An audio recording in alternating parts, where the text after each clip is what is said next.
Wasimamia wenzangu, lakini pia kamati ya shule tutashirikiana pia na mheshimiwa diwani kama alivyosema kuhamasisha ili darasa letu liweze kukamilika kama ambavyo ilivyokuwa inatakiwa. Lakini la pili pia shule hii tunao mradi wa swala la kupambana na swala la lishe katika wilaya yetu ya Ludewa, na hapa shuleni pia tuliwapa ng'ombe wa maziwa kwa ajili ya kuweza kuwafuga kukamua na maziwa kupatikana kwa ajili ya lishe. Kwa hiyo waliandaa maziwa lita 5 ambayo ilihitaji pia kuwakabidhi. Maana hapa tumeona kuna mradi wa bustani, lakini pia kuna kuku. Sawa. Mwalimu mkuu hapa na mkuu wa shule ni mwalimu ambaye kidogo kwa kweli anajiongeza.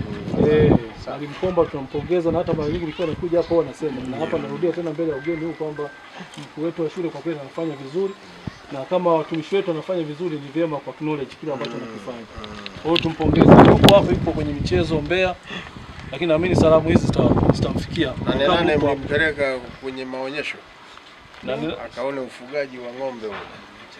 Yuko kwenye michezo. Anasema siku ile mpe ofa aende Nane akajifunza. Sawa. Wakati wenyewe kule Makete Mkurugenzi kuna mwalimu mmoja ndio anafuga samaki shuleni. Yaani yuko vizuri sana. Safari ilibidi kwa kweli ampeleke Nane. Akajiona ni mwalimu, unakuta kwa juhudi zake tu binafsi ameamua anafanya.